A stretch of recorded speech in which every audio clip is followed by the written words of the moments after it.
Welcome back, everybody, back to Tabletop Masquerade. I am our Dungeon Master, Michael Davidson. I have with me Michael as well. Other Michael, yes. He is our also our DM as well. He's been doing a lot of DMing stuff for us for our one shots, all coming into two shots, and they've been a lot of fun. And I know you've kind of been working on some other stuff, um, but this is just like our channel. These are little podcasts, a chance for people to get to know each other individually, know our backgrounds with D&D, how we love the game, our inspirations, all that other stuff. So I ask you, what is like your history with D&D? When did you start? Stuff like that. All right. I started playing D&D probably, oh goodness, probably about 5 years ago. I met up with these really great group of friends, and we just started playing, and we did this for a solid 2 years. 2 years. 2 years, and it was so much fun. We played weekly. We spent a whole bunch of time working on our characters, both in and out of campaigns. And we had so much fun. My very first character was a Dragonborn Paladin. Oh, naturally. Naturally, that boy could smite, especially in the old rules. What edition was it? What edition? What edition? Oh, it was the 5e. 5e? Yeah, Okay. 5e, where you could smite every single Yes, turn. you can. It Every is single turn. ridiculous. But yeah, so did that a whole lot. The campaign ended, and it was really good, and I was really sad to see my boy go, but it was really fun to be able to start and play something different. Yeah. And now I get to play with you and all of you lovely people, and it's been a lot of fun being able to play as Kare. Kare is a great. I love his story. Kind of like he started as the one thing, started as the monk, and then kind of the dragon blood inside of him awoken. It's something that, because he's always had that connection to the dragons, especially with a little bit of his history, and then to have this happen is definitely kind of like out of left field, but he's really trying to like really dig deep and figure it out. Yeah. Yeah, I think it's really a cool twist that we've thrown into the campaign where it helps introduce that whole side where you don't have to be that certain class that you pick. You know, like going into wizards. Wizards are just smart. They know magic because they're smart and they learned it through years and practice. You can be a fighter just by swinging around stuff. So having this twist where you have this blood that you did not know within you just get awoken, and the way that we're playing it, it's very much like you're still learning. It's really cool to watch. It's really cool to play on the table. And what you've been able to do to kind of help make it feel like it's something that I'm working on, and slowly being able to control it has been really, really fun. My rolls have been terrible. Oh, it's been so bad. I can't roll above a 10 for these checks, but it's been a lot of fun to being able to role play what a sorcerer probably is like when they first awaken their magic as a level 1. Yeah, and like the thematics behind it. Yes. It's so much not like, all right, well, I'm this awesome sorcerer now that can start shooting spells left and right. Yeah, when I've been a monk this whole time, and suddenly I know exactly what to do. I know what a fireball is. I know how to work it. And it's been a lot of fun being able to figure it out. Yeah, and I think we're doing a lot of like just trial of just what does Kare do? How does he think he can do this? And the way that you and I kind of bounce the ideas off of each other in game of like, this seems really cool. Let's try this. And even when you try it and fail it, you're still sparking something inside you, which is still a really interesting feature to have. And it's really cool, like for other players, especially new players, who feel like they're pigeonholed into like, oh, I started like this, I have to stay like this. You work with your DM, you make it work in story or even out of story. You're like, okay, well, this character, I'm not vibing with it. Yeah, it needs to go. And you can start something new. And if you work with your DM, it's really cool to be able to just kind of like pivot in order to make sure that both you, the rest of the group, and the DM enjoy the game. Yeah. I mean, that's what we really promote at the table is just, there's really no rules. Play what you want and let's make it work. And let's have fun. That is like our number one priority is we're having fun.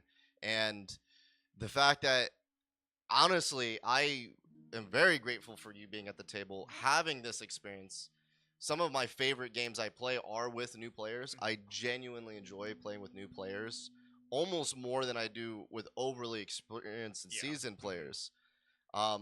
but there is that like fourth wall. There is that like I don't know what I can do yet, and having someone like you at the table really helps enforce it. Yes. It really helps kind of show a different aspect of the game of how can you play, how can you have fun. Oh, I didn't even think that you could do that. Let me think about what I could do to my character. And we've seen all the other players at the table Yeah. start doing stuff. Now we're multi-classing. Which is going to be crazy. Some people already started. I grew up not multi-classing wasn't like it was there, but we never did it. So now watching these new players who've only got a year or two experience just be able to start multi-classing into what they want is just a really cool feeling, cool idea. I love watching it happen because the person, a regular character, isn't like I'm a fighter, only know fighting. Yeah. Okay, well, he could be a great talker. He could be really charismatic, great leader, and stuff like that. And in order to kind of like accentuate that, dip a level into Bard. Get some really good expertise. You know, I'm good at talking. You know, I can cast these really simple spells to kind of make talking to other people really engaging. Yeah. Instead of just I swing sword. Yeah, just swing sword, block things, hit, take damage, get downed. No, I think it's a great aspect to have, and I'm actually very reliant on you at the table for that to help me out with that kind of stuff. Another thing is, well, actually, let me ask you a question, because I've been thinking about this. It's come up a couple times in our sessions. I feel like we do a really good job of not metagaming at the table, and when it does happen, we're very quick to like try to get it out of the way. Do you think there's times where it's appropriate to have a metagame? I do, because you know, if you take a step back from what D&D is, it is a group of people LARPing. Yeah, that's true. That's very true. You get into it, and you get into your character and the group and the setting, and that's all well and good. But sometimes you have to take a step back and be like, oh, I'm just a person. Yep. And I'm pretending to be this other player, this other character, this fiction. And so you have to have that metagame. You have to have that fourth wall breaks occasionally sometimes in order to facilitate either story beats or how an environment interacts with the players, or the most common thing that I've seen is how spells and characters and all these other things interact with each other. That's a good point. D&D actually, is all about rules, and that's my favorite part about it. Yeah. Even to my own detriment, the rules are the best part, and it's my favorite thing is to do is to try and break them, but also make them work to everyone's advantage, even to my own detriment. And so stuff like that, you have to have those meta games. You have to have those fourth wall breaks. You have to start being like, oh, okay, DM. Yeah. Not DM, Michael. I need you to talk to me about how this goes. Yeah, and then we do that. We do that a lot at the table. If you've seen it, where me and Michael, I know the way the cameras are. It's Michael does sit directly to my left. Yes. And there's a lot of times that me and him, whether you're DMing, I am DMing, we'll just kind of like poke our head around the screen and be like, is this how this works? What's the rule for this? How do you think this would work? And to be able to have that it's really nice. And for the metagaming, I don't see that part as metagaming when we're talking, but I do agree. There is that times where you do need to have that fourth wall broke of metagaming. There was a point where I think it was an episode or two ago where we were getting really hung up on the plan at the table. Yes. And I appreciate you, because my worst, like, my beige flag is I hate telling players no or stopping them when they're on a roll and they're doing something. And there's times where, like, we're stalwarting the game. We're stalwarting the table. We need to start kind of picking things up. And you kind of helping me chime in and be like, this is kind of sidebar, this is metagaming, like we don't know this, or that's not how this actually works in the game. And it's nothing to be like I'm like disciplining or yelling at you. I'm informing you this is the way it is. Yes. I remember the situation we were talking about, what we were going to do with the group. Yes. What was the plan, which direction we're going, and everyone was chiming in on their thoughts about it. And I think the thing that we were getting really hung up on was bringing NPCs with us. Yeah. And that was the thing where me as a DM, I do know where you're coming from, where it's like, okay, the players, we're talking for 10, 15 minutes about the same thing, and we're going in circles. And the big hang up is, in my mind, the big hang up was this NPC. What are we doing with them? That was a big part of it, yeah. And that's where I remember I chimed in saying, hey, what are the logistics of this NPC are not really applicable to what we are trying to do as a group with the rest of the story. And we need to come away from us as characters and bring us back into people. And what are we doing with this NPC? Yeah, like quick timeout. Yes. Let's just talk about this, not game. Let's just talk about this. Let's hash it out right now. Yes. And figure out where we're at and like how do we move forward? Because that was a good point. Like we were like 10 minutes talking about the same thing, 5 different plans. Yes. All revolving about this one thing, and we just couldn't figure it out. And I felt like I was having a hard time interjecting, and I didn't want to. And I totally get where you're coming from. I know I've ran a lot of one-shots. I've ran one campaign by myself, and it was a little railroady because it was kind of my first like real dip into being a DM. Yeah. And so I get where you're coming from. You don't want to railroad your players. You don't want to force them to do something when they themselves are wanting to do the other thing. Yeah. Something that's going to put a lot of pressure on you, on the players, and on the campaign. Yeah. And so I get what you're saying. And just that's just something that just has to happen. You know, I appreciate you as a DM trying not to do that for us, and I'm glad I was able to kind of take that step in as a player in order to alleviate that pressure. No, it helped a lot because there's like I'm a player at the table as well.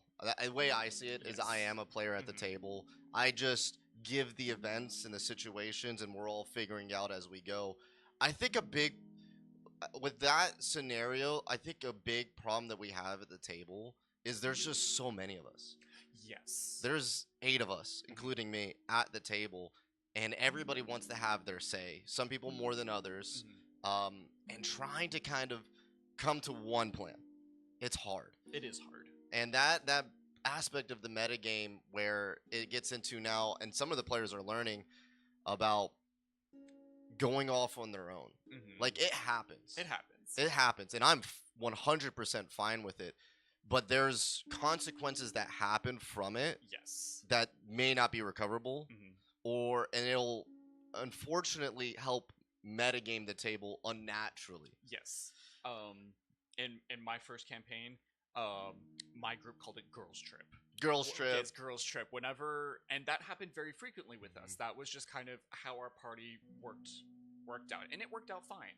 Our players, we had like I think a total of 5 people total, and so it was a lot easier for a couple of us to kind of go off, do our own thing really quick, maybe spend 30 minutes to an hour, and then come back, and the rest of the party was able to enjoy their girls trip. Yeah. But in a bigger group like this, where everyone kind of has their own different ideas, girls trips, these singular one-off, let's go do my own thing, can definitely detract from the rest of the party. It does. When there's 7 other people going on. We don't play like the 6-hour game sessions either. We try to keep the 2 to 3 hours. 2 to 3 hour at most. At most. And trying to have that window is probably my hardest thing to manage within the campaign is time management. Yes. And especially with everybody wanting to do their own thing. Like, we do have our girls trips, and I call them shopping days. Yes. We go out and we go to shops. We start doing our own little things.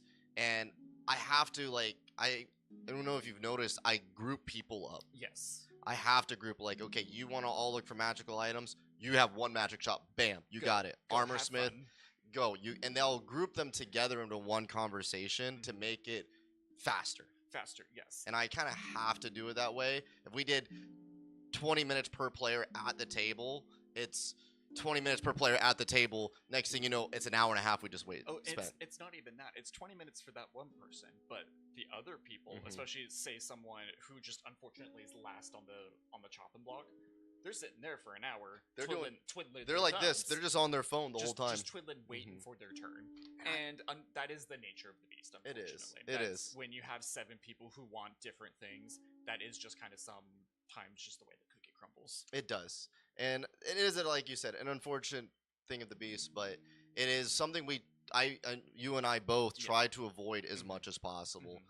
And one thing that I have to do sometimes is I have to have these offhand conversations, Yes. like off sidebar, out of the session, shoot you a message like, "Hey, I love what you're doing, but could we tone it down a bit?" Mhm. And having that respect for the players and a DM is very important. Yes. And for some people, that is the way that they enjoy playing the game. And It they're- is. yeah, not yucking their yum. Mhm. Make them enjoy, how they want to enjoy the game.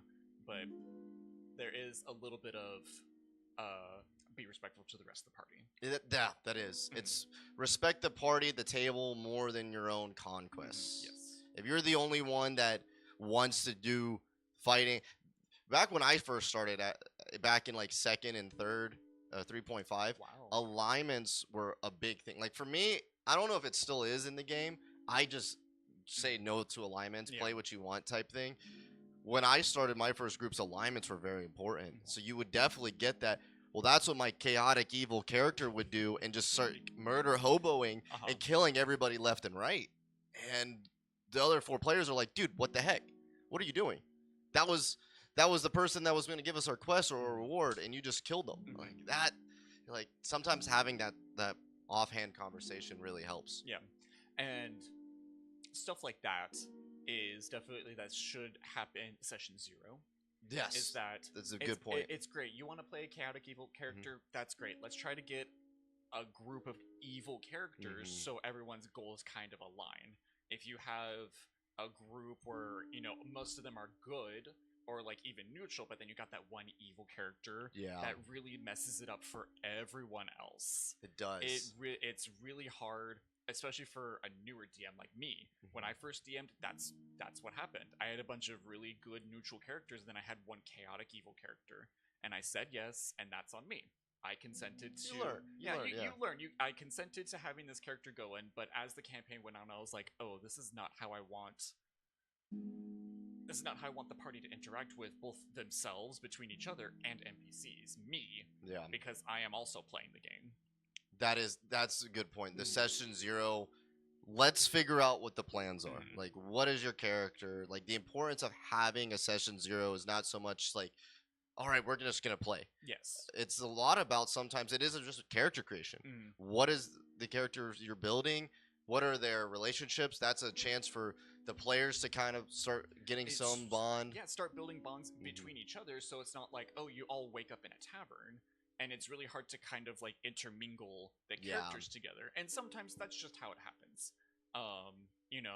Luckily we had a couple people from our previous campaign, the one that we did not stream, and those characters are already together. Yes. They already know each other, and that made it really easy for them to kind of get to be buddy-buddy, and that made it a lot easier for the newer characters to come in and integrate themselves into the party. It did help a lot. Like, so for everybody that's watching, Whispers in the Grove is actually our second campaign of this big campaign that I've built. Bloodstone Calamity, which is our first one, was about a year that we played. A year, yes. I hopped in a little late. You did join a couple months in, and out of that group, the original group, one person fell off. We ended up bringing everybody else aboard. But we did have, that's like exactly like what you said, we got rid of the awkwardness, and that's why you're watching us like very familiar with each other already. We have the history behind it. Like, you just like saved a whole town from this huge calamity of this demon halfling thing that was gonna kill everybody. Yes. But having that relationship, like, not start into just that tavern where it's that awkwardness. It's like, all right, we're just gonna pick up and go. All right, we're best friends now. Yes. That's something that is unfortunately put on the DM, Yeah. Is if it's a session 0 and there's a bunch of people who don't know each other, characters who don't know each other, Hmm. it's kind of on the DM saying, hey, all of you are here for this reason. Yep. And that's something that can be discussed in session 0 as well. It's like, how can we get everyone integrated with each other? Okay. Yeah, that's something that I wish I do better. Because a lot of times my session zeros, I give that first quest to start the quest. Like, how is the group getting together? Yeah. So I usually do pull the you guys just meet in a tavern and you just kind of group up and start doing And your just go. thing. Yeah. And that's where they start building the history. I need to start working on, okay, if you guys want to build a relationship prior, because that's what I do as a character that I fail as a DM, where I'll find like another player and be like, hey, let's say we know each other for the past 20 years. We went on adventures together. We know the same people. And then that first session, we're like already like, we're already there. We already have that connection. And that's really funny that you say that because I'm the opposite. As a player, I'm really bad about integrating my characters with others, but as a DM, I'm like, okay, let's see, can we figure this out? Yeah. And that's really, really funny that you mentioned that. It is. So it's like our way of playing and DMing are two sides of a coin that I think we meld very well together. You're more of a rules lawyer than I am. And I want to like kind of nip in the butt for a lot of other DMs or players out there. There's no wrong answer. Absolutely none. Exactly. No wrong answer in how to play. However you want to play, it's fabulous. Like your rules, there's rules there for a reason. This is the basis for things. These are how things work. And I love playing that because it takes me back to my roots. I know kind of what I'm getting into. Whereas me, I play rules or guidelines. Yes. And I make things up as I go homebrew. And that really helps me kind of ease up into becoming a more relaxed DM. We did stream this. My two shots. Your two shot. My two shots. The thing that sticks out to me was when the character Kronk grabbed the enemy and threw him against the wall. Yeah. As the players were flying up on the backs of the dragons. And I was like, there's no rules for this. There's nothing I can do. And so I just on the fly was like, all right, let's just roll some dice. This feels, as someone who's played a lot and kind of understands how a lot of things really work together. And I was like, based off of my understanding, here's the amount of dice we're just going to throw. We're just going to start rolling dice. We're just going to throw and we're just going to see what happens. That's, yeah. And that's where I'm the opposite, where I will I'll improv everything into it, where I don't even know what checks we're making or what damage I'm rolling. I'm all about the theatrics and the show. So I'm rolling a whole bunch of dice. And they could all just be D4s. They could all just be low dice. And I'm pinging you for little damage where I roll a lot and it's a lot of damage. And having that, we don't know how things are going to work. To me, like, I am horrible with the rules. I don't know a lot of the rules. Like, I have the DM's guide. Yeah. I've read it like 5 times. Not fully, just bits and pieces. And I find it, to me, stalwarting if I have to go and look up a rule. So I'll just rather make it up as I go. My problem is that I do it so often now that I have to remember what my rule was 3 sessions ago. And I'm like, how did that work again? Go back. And I'm horrible at taking notes as well. The unfortunate thing is, I don't say unfortunate. Just another nature of the beast. The new system that came out 5.5, 2024, D&D 2024, whatever you want to call it. The rules are all same but different. It's like asterisks and quotes and different. So, as someone who is very, very familiar with 5e, like I could tell you a list of what spells do, what checks you need to make, how the rules work. With all of these new spells and stuff, it's like, well, I don't know what this actually does. Is it still the same? Did they tweak it just a little bit to where it's like, oh, it no longer does what it needs to? Yep. Like I was mentioning to you before, Abjuration Wizard, their big whole fancy thing, it's tweaked just enough that you can no longer cheese it. Yeah. You have to actually spend spell slots. They nerfed it. They did technically nerf it, and I know Wizards did that to remove the exploit Mm-hmm. and to make it more what they think the class should be instead of how players want to build the class. Yeah. And that is a very big double-edged sword. It is. Like we were just talking about this before, Mm. and I have to read up on it again. In my opinion, wizards are still overpowered. Mm-hmm. So I kind of see all nerfs. Like, okay, I get it. Yes. You got a what was it? D6 hit dice. Mhm. That's what you have, and to me, that's a buff from where it was a D4. A D4. It was a yes. D4 the when I started, so it was, you guys are already powerful enough type Mhm. thing. But there is still a lot of rules that slightly changed that you and I both have to like flip through the pages. It's like, okay, let's pull out Google. What does Mhm. this say? Yeah, and it's like counterspell. Counterspell is 100% different. Completely reworked. Completely I have different. No idea how it works. Like like back it was depending on the level of spell it was, like level it's being cast at, Mhm. and what your level spell that you're casting, like they will roll kind of against each other. Like you roll against the level spell. The old rules were if it was of the same level or lower, it just counterspells. Yeah. It just counters. That's like, right, No ifs, that's ands, or right. buts. If it were to counter a higher level spell, you had to make a check against it, Mhm. and the number was depending on how high the spell you were trying to counter was based off of your spell slot's level. That's right. Now it's almost like always a check, and it's really, really weird. And the biggest thing I genuinely dislike this part of yeah, you roll and someone big bad casts a spell and you're like counterspell this thing, and it's they have to take a saving throw against it. If they pass it, the spell goes off no matter what. Yes. If they fail it, then this is the part I hate the most. It doesn't happen. The spell doesn't happen, which is cool, dandy. Yeah. They don't spend the spell slot. Yes. The spell slot stays there. Which is explain why you don't like that specifically. Do not like that because to me, I think you tried. Like you tried to do the thing. You willed it up and you're about to, like, thematically the way I see it, to me spell slots aren't just like I have this coin that I'm just going to pull out and I have 9 of these coins, 3 of these coins. I know how many I can spend. To me, spell slots are more of like how much of your willpower are you using, like your own inner chi, your own inner spirit. That's why I'm including the rules. Like if you burn your spell slots, you have nothing left. Let's see if you can keep casting more, but there's things that are bad that could happen if you fail.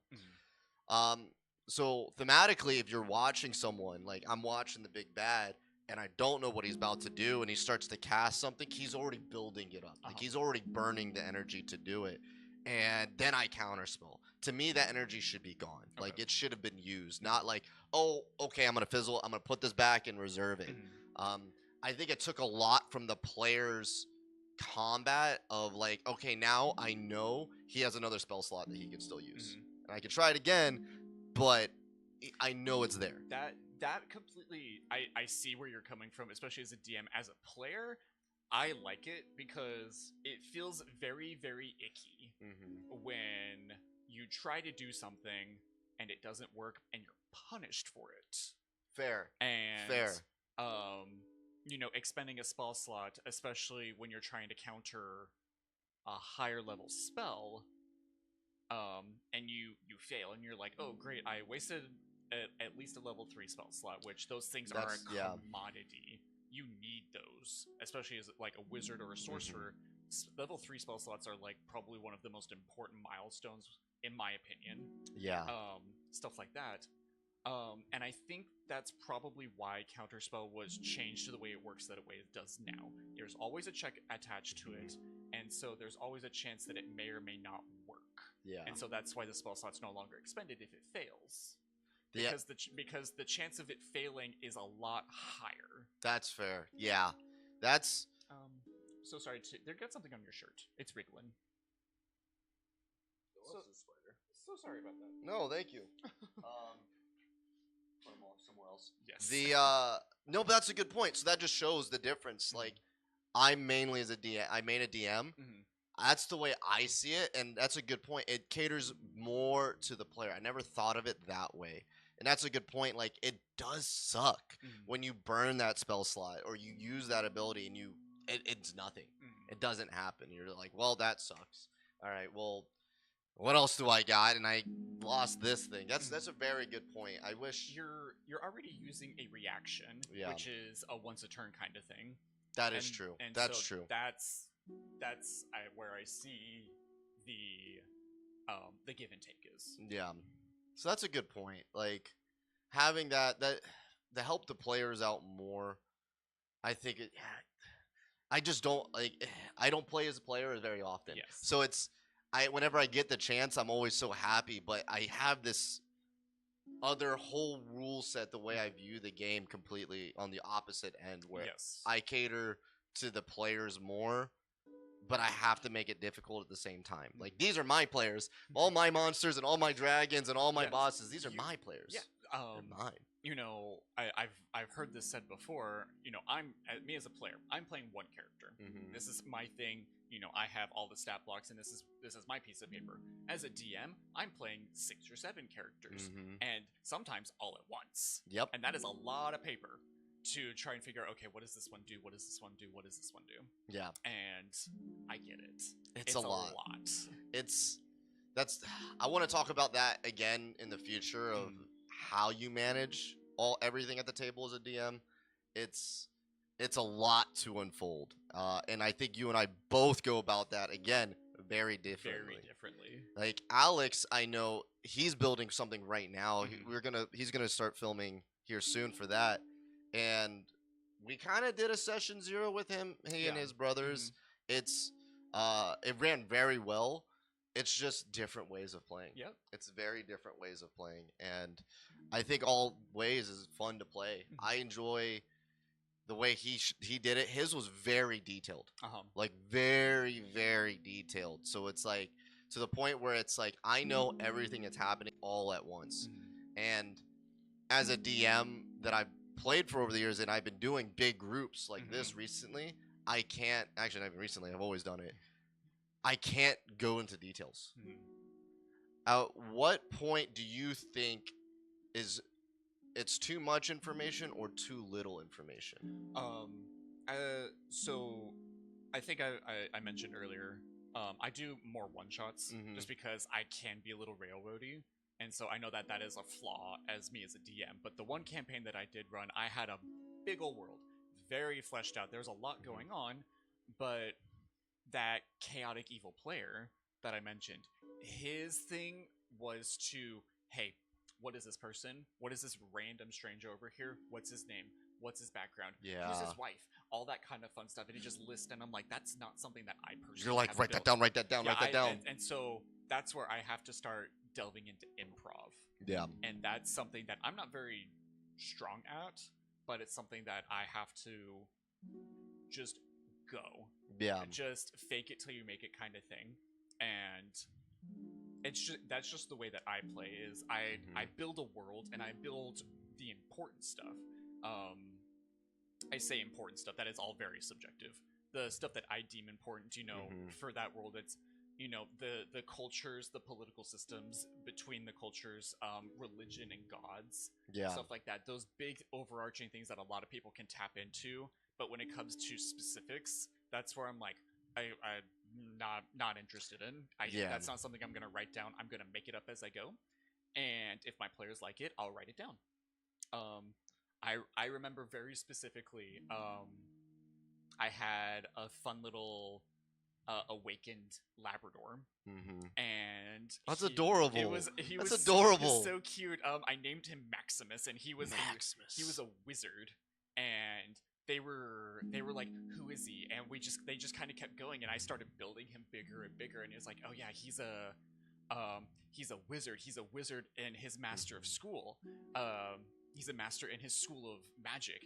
And I just kept building up, and then eventually one time we were doing a gala, and he was there, and everyone just fell in love, and we're like, that was a big part of that session. Yeah. That's just kind of what happens when you start making those kinds of characters. Is the improv slowly builds into an individual. Yeah, now you have like a script you can go off of, Yes. background script. You know their personality. He sounds like he was the Boblin Goblin, like the Yes. NPC that everybody adores That and everyone loves. had to know. The joke character that turned into like the most important NPC. That's like the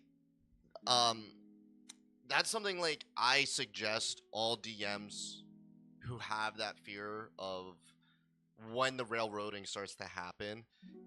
There's a lot of DMs out there that I've met or they've asked these newer DMs like, how do you build this world? Like even the players, like how do I build this world that we're in right now? And it's if I make suggestion, if there's a suggestion that I can make, it would be focus less on if you're building everything from the ground up, like everything.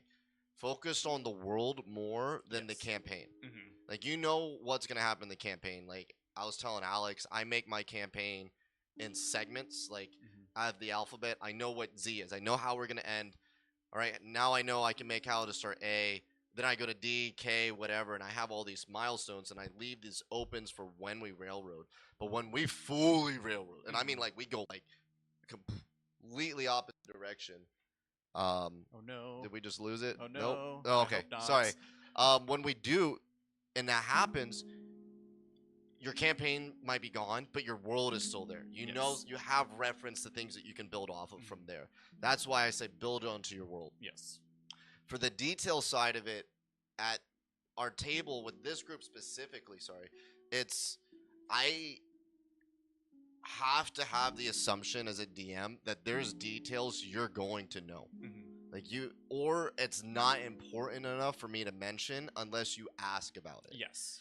So there is a lot of times where I've watched a lot of Dungeon Master guides. I've watched a lot of YouTube videos. I've read books on how to do it. Where it be a DM, like roll a d6 for this encounter every hour. Roll for this to do this.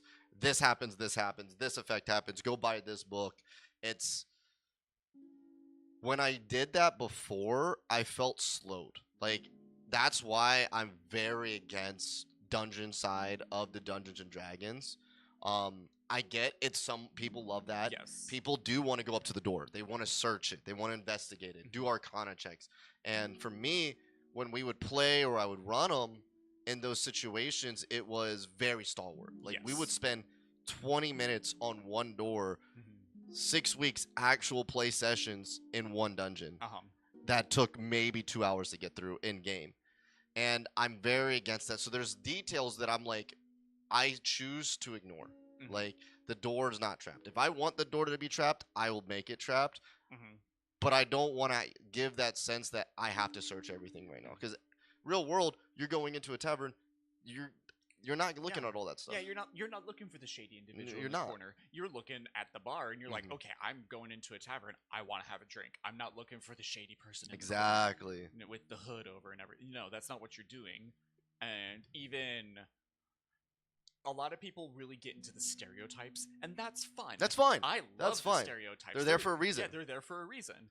But it can't prevent you as a player to stall the game out. Yes. Because that is something that unfortunately a lot of people don't quite remember, is that you're there with other people. And you have to be respectful of other people and their time and your DM's time. Respect the table. Respect the table. I'm glad you want to check this door for traps. I'm glad you want to Arcana check it for it being cursed and all this other stuff. I promise, if the DM says no, just keep going. Just keep going. Just keep going. Yep. The DM will tell you if you should be concerned. At least the DM should tell you if you should be concerned. Or I'll just tell the players, like, they want to check the thing, and they're like, I want to make sure it's not dangerous. I'm like, it's not dangerous. Yeah. And we just completely skip just 2 minutes of rolls. Keep going. In my old campaign, I had a player, he was incredibly paranoid as an individual, and it transferred into his character. Yeah. And that's fine. That's fine. That's fine. He was kind of role-playing as himself. This was, I believe, his first campaign ever. Oh, wow. And that's what a lot of people do. That is. They self-insert because that's what they're most comfortable with. And so he was just a very paranoid individual, and so we would spend 10, 15, 20 minutes on a single thing because he, the wizard, was like, I got to make sure everything's okay before we can move on. Yeah. And that's just how that cookie crumbles. Yeah. But that's where the DM should have stepped in and been saying, "Hey, it's okay. It's okay. I'm sorry to break the fourth wall and metagame. It's okay. We can move on." Yeah, and it does. But then there's also the aspect of the other side where I need to give the details that we're not checking. And then I start relying on passive perceptions. You notice this. Yes. Or I'll make the sense of like maybe we should be looking, where I'm like, everybody just start rolling perception checks right now. Yes, stuff like that is a great way to ensure that if that one person who is trying to do the things and they're not getting it, that's great for the rest of the group to kind of like maybe help in. Yeah. Be like, oh wait, I see this. Let's stop and do this really quick. The thing that at first initial person wasn't focused on. Yeah. And that really helps kind of move the game forward, I think, which does. I think you do really, really good at. Oh, thank you. I try to. It's hard to manage the table with everybody's ideals and times, and things they want to do.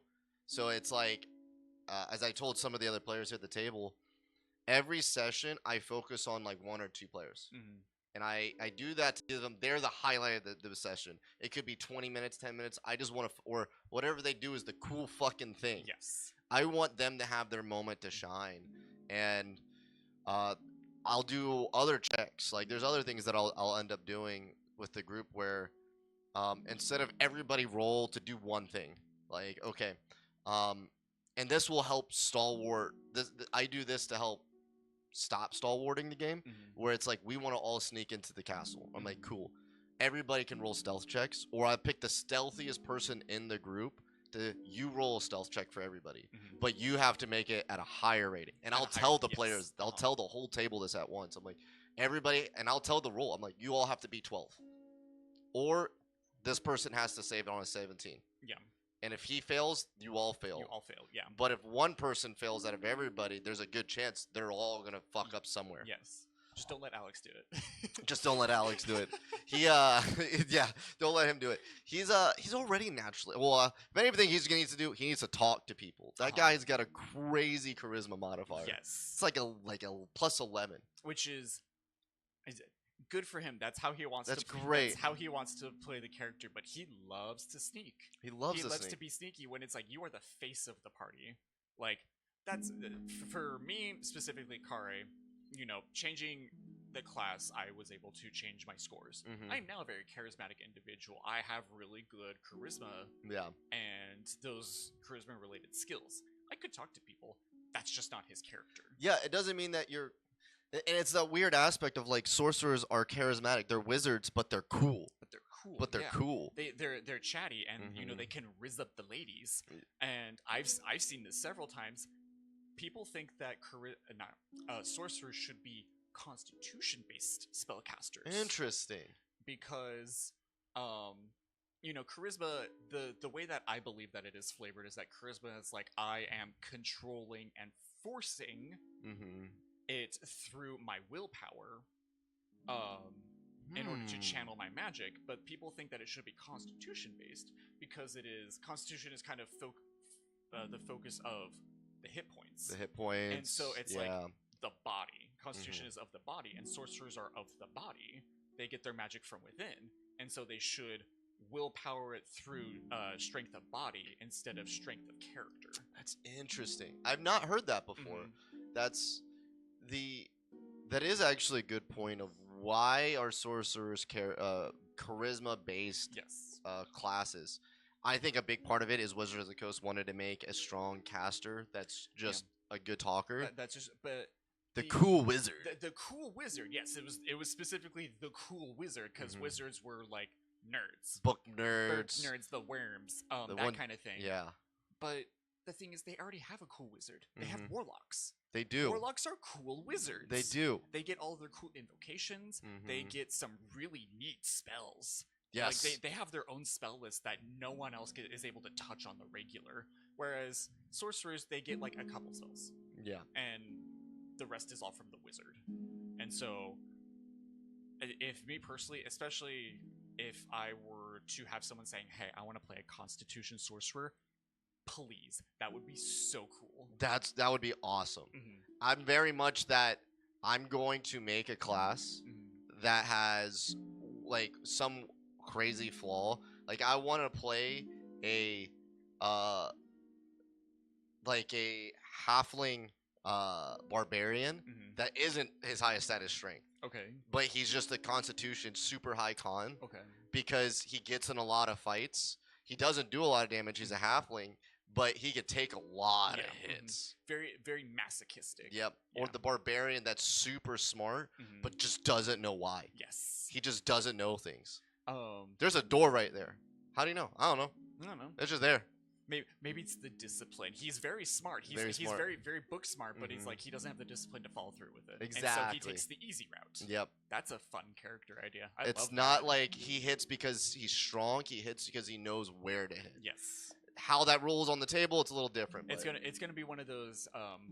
Unfortunately, D&D rewards optimization, It and does. I'm very bad at that. I love being able to be optimized, Mhm. and sometimes I'll take a hit there or there for the flavor, the fantasy of it. But Mhm. I want to be able to do good enough. Yeah. I'm not gonna play a wizard with a higher wisdom Mhm. because that's not how you're gonna do good. Yeah.